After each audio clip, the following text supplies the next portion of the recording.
Cara kerja TCP AIPI, Transmission Control Protocol Internet Protocol, bekerja dengan cara yang efektif untuk memastikan data sampai ke tujuan dengan baik melalui serangkaian langkah yang melibatkan pengiriman data dalam bentuk paket. Berikut adalah cara kerja TCP AIPI dalam memastikan data sampai ke tujuan dengan baik. 1. Segmentasi data. TCP membagi data yang akan dikirim menjadi segmen-segmen kecil sebelum mengirimnya. Setiap segmen memiliki nomor urut untuk memastikan data diterima dalam urutan yang benar. 2. Koneksi terbentuk. Sebelum pengiriman data dimulai, TCP membentuk koneksi antara pengirim dan penerima. Ini melibatkan proses handshake 3 langkah di mana parameter koneksi ditetapkan. 3. Pengiriman paket.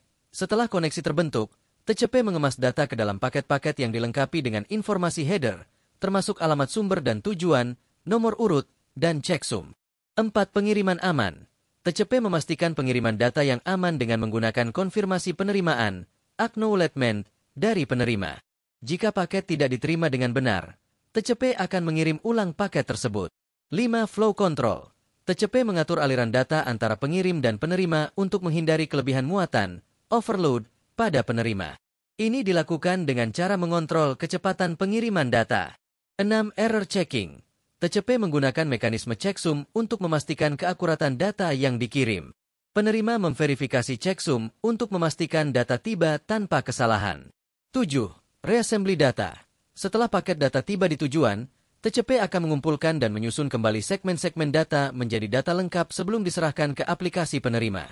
Dengan cara kerja yang terstruktur dan terorganisir ini, TCP AIPI memastikan data dikirim dengan andal, dijamin tiba di tujuan dengan benar, dan dalam urutan yang tepat.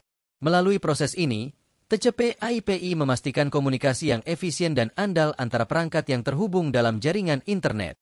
TCP AIPI umumnya dapat mengatasi sebagian besar tantangan dalam memastikan data sampai ke tujuan dengan baik.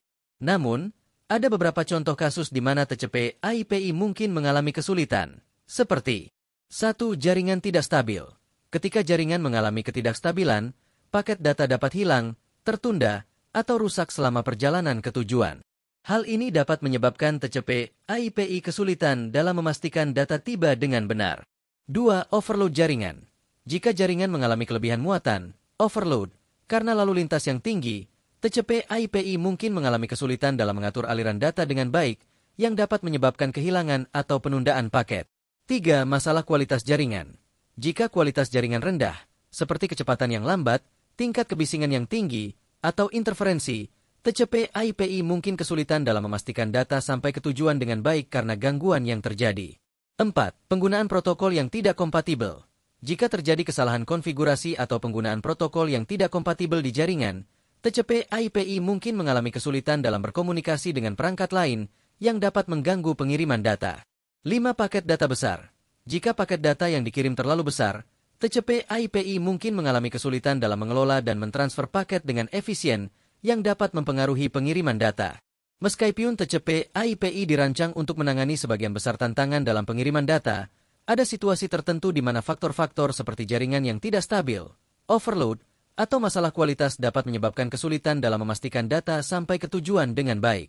Untuk mengatasi masalah overload jaringan yang dapat mengganggu kinerja TCP AIPI, berikut adalah beberapa solusi yang dapat diterapkan. 1. Menggunakan Quality of Service, QoS. QoS memungkinkan pengaturan prioritas untuk lalu lintas jaringan yang berbeda. Dengan mengatur prioritas, QoS dapat membantu mengatur aliran data dan menghindari overload yang dapat memengaruhi kinerja TCP AIPI. 2. Mengoptimalkan pengaturan router dan switch.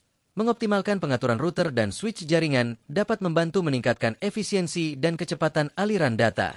Hal ini dapat membantu mencegah overload jaringan yang dapat mempengaruhi kinerja TCP AIPI.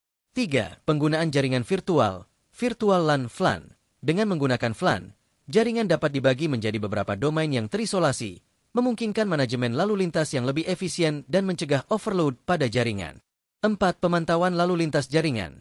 Pemantauan lalu lintas jaringan secara terus-menerus dapat membantu dalam mendeteksi dan mengidentifikasi potensi overload sebelum mempengaruhi kinerja TCP AIPI.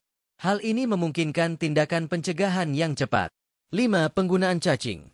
Implementasi caching di jaringan dapat membantu mengurangi lalu lintas data yang harus diproses secara langsung oleh server, mengurangi beban pada jaringan dan mencegah overload yang dapat mempengaruhi kinerja TCP AIPI. 6. Menggunakan teknologi load balancing.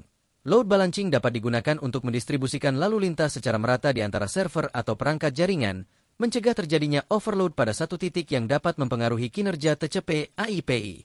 Dengan menerapkan solusi-solusi ini, dapat membantu mengatasi masalah overload jaringan yang dapat mengganggu kinerja TCP AIPI, memastikan efisiensi dan keandalan koneksi dalam pengiriman data di jaringan.